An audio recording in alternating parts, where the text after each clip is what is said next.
David, how are you this morning? Doing great, Dan. How you doing? Spectacular. I brought up the story of your wedding ring yesterday. And That's right. so, were you the first guy in the NFL to wear your wedding ring while you were playing, and you had to tape it up? Well, you know what I did? I would take it off and put tape in place of it, but I think that I saw Brad Johnson do it. I could be mistaken on that, but I think I saw Brad Johnson do it. It might have been in the Super Bowl. And I was like, that's pretty cool. And I heard a little backstory that he wore it. Our wives go through the same things we go through, just they don't get hit, So it's the same kind of pressure, same kind of strain on the family and time away. So just let them know that we're out there with them, just to get a little something back to the wife. So I think I saw Brad Johnson do it first. So I don't want to take credit for it. All right, well, that was it. That's the only reason why I wanted to have you on. Yeah, good. Okay, it's good to talk. Hey, you know what? You got a really nice office, man. You got basketball court. That's something that everyone's got to aspire to. I caught that on TV the other day. You had golf clubs. It's just nice, man. David, you should stop by. If you ever get to the East Coast, you should join us in the man cave. It's a pretty cool spot, man. I got to give it to you. We talk about these quarterbacks. We've talked about this before. The confidence that you have as a quarterback is so important. And you go back to 2002 when you got sacked 76 times. I don't know if you start to see imaginary defenders or pass rushers. Like, what does 76 sacks... Oh, they're not imaginary, Dan. They're right there, man. What does 76 sacks do to your confidence level? Well, especially when you come out, it's tough because, you get punched in the face 70 times. After 70 times, and it doesn't matter who's telling you, hey, dude, just stand in there. It's going to be fine. You're like, you know what? I don't know if I trust you. I don't know if I believe you. So it's not that you lose confidence in yourself. You lose confidence in the system. You lose confidence in, not that you don't like the guys around you, but you're like, all right, guys, at some point, I feel like I got to do this on my own. And that's when you get in trouble as a quarterback. When you don't trust the other guys. It's not so much the confidence in yourself, but when you don't trust the system around you or the guys around you are going to make plays for you, then you start to struggle, and then it hurts what you're doing. So that's where you get in a lot of trouble. Okay, but if I gave you a do-over, knowing what you know, and you got paid as the number one pick overall, but let's say you were the 20th pick overall, going to a better team, and maybe not starting right away, what would you have taken? I take that all day long. First pick's overrated, man. It's you're going to a bad team. I remember I had a conversation with Troy Aikman. Might have been my first or second year. The Super Bowl was in Houston. He came out for an event. We were sitting down. He's like, hey, man, you got to be ready when your team's ready. His team was terrible. Unfortunately, we just never got there. We were behind the eight ball with Tony Baselli not getting to play. And I've talked to Charlie. He's an analyst on the NFL Network now with me, and we get to talk about this a lot. But he even told me, and he said on there, he's like, I wouldn't have taken you if I knew we couldn't protect you. We take Julius Peppers. Maybe you go to Carolina. They had a pretty good offensive line. They struggled a couple of years before, but it's just one of those deals. You look at Aaron Rodgers, Ben Roethlisberger. I remember Pittsburgh Steelers. They had a great football team, really good football team. We played them a couple of times early on, and everyone around the league, it was like, man, all they need is a quarterback. They just get a quarterback and go in there and be consistent. They got a good line, good defense, and then look what happens. They go on and rip off a couple Super Bowls. So, absolutely, man, I would definitely take that. But it's, at the same time, you go through things, and now Derek's in the position he's in, so hopefully he learned from the experiences that I went through, and hopefully that it's easier on him because he saw, the struggles that I had, and he's like, man, we got to do that. And even me, I was like, I would do things different. I wouldn't do things the same way. There's a certain level of preparation, a certain level of just understanding how to play the game. And honestly, I didn't find that until I went to New York. In New York, being around Eli and his preparation, and Tom Coughlin. Tom Coughlin's a tremendous football coach, man. New York's going to miss him big time. He's a tremendous football coach, but just seeing the level of preparation that it takes to play quarterback position, just something that you just don't know when you come out of school. So you gotta bank on the people around you that they can kind of lead you in the right direction. And that leads me to these two top quarterbacks, Goff and Wentz. How sure can you be that they're going to be that good, that the Rams and the Eagles have gone all in to get these two kids?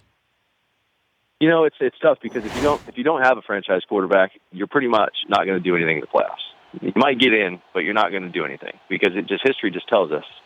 You look at the quarterbacks that have won the Super Bowl, that have been in the Super Bowl.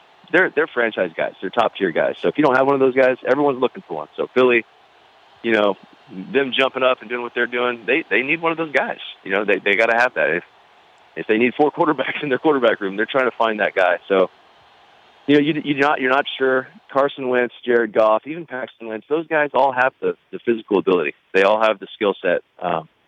Jared and Paxton weren't asked to do a whole lot in college as far as at the line, stuff that you need to know. I mean, very similar to what I went through in Fresno. We didn't do a lot of, side adjusts or blitz protection, changes at the line of scrimmage. So that was a huge learning curve for me. I mean, that was one of the hardest things that I had to learn. Obviously, you get sacked 76 times. Those aren't all on the offensive line. That was just me not knowing, and not understanding how to get us in the right protections, stuff that it just takes time. So I look at what Carson Wentz was asked to do. He was asked to do more. Obviously, it was at a smaller school. But I think that if we're talking first pick, LA Rams, I think Carson's the guy. I think that just scheme-wise, he understands. He was asked to do things at a certain level at the line of scrimmage where, not that Jared and Paxton, these guys can't do it. It's just going to take a little bit more time. But they can definitely play. It's going to be it's the perfect storm. You got to have the right coach. You got to have the right staff around you to be able to develop this guy, understand what their limitations are, and then work with them. But they can all do it. It's just going to be a matter of what you put around them. He's David Carr, the NFL Network analyst, joining us, Dan Patrick Show. Is Johnny Manziel's career over? Yeah, he's not helping himself.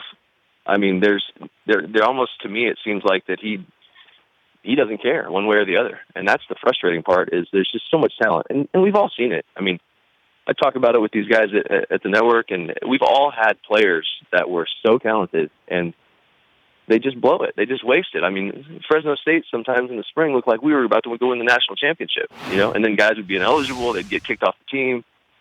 And it's not something new. It's just it's frustrating because the kid, he's obviously talented. He was an exciting player to watch. But at some point, you got to grow up. And this is professional football. This isn't college. And a lot of times, unfortunately, these kids are never told anything different. They're just kind of pushed through the system. High school, they're the best player. No one says anything to him. High school coach is scared to say anything to him. College, he's the best player. College coaches don't say anything to him. Oh, he's just being Johnny. He's just a young kid. Well, at some point, these kids have to grow up. And I think that it's on the guys around him, too, at the high school level, at the college level, that somebody needs to take, not some ownership, but, care about the kid enough to say, hey, man, this isn't good, not just for football, but for your life. I mean, we're talking about the kid's life at this point because he's in trouble for sure. Yeah, but who's going to take a chance on him? Somebody will. They always do on talent, or they think they can change him. They will, but you know what? He hasn't played well enough, really. I mean, if it was one of those things where he's going out there, he's playing at a Pro Bowl level, and he's just being an idiot, and that's one thing. But there's also some questions on the field, too, that he hasn't really answered. I mean, he kind of still wants to be that college guy at A&M running around making plays. Not that it's bad, but at some point, I mean, just look at Russell Wilson. He's developed into a pretty good pocket passer, and he still has that explosiveness outside the pocket to buy time, keep his eyes downfield, and make plays, and that's why he's one of the best in the game. Johnny has that ability in him. He just hasn't. He hasn't taken ownership of it. So someone might take a chance on him, but right now, he just needs to be out of football for a while, honestly, and then kind of get his life straight, then go back to professional football, playing quarterback. It's not like playing defensive end or wide receiver. I mean, everybody's looking at you. You're the pulse of the team. You're an extension of the coaching staff. So, it's one thing to be able to play, but to actually be able to play at that level and get a team to follow you and believe in you, it's a whole other thing. Good to catch up with you. You're doing a great job on the NFL Network. Your hair looks great, by the way. That hard part, man. Oh, that's the trick. You're killing it. Yeah, absolutely. I've been going with the hard part for a long time, and I got a lot of crap for it when I was younger, but now it's starting to be a thing, so it worked out pretty good for me. So, yeah. All right, David, thanks for joining us. We appreciate it. You got it, buddy. Thanks. That's David Carr. The Dan Patrick Show, weekday mornings on Audience.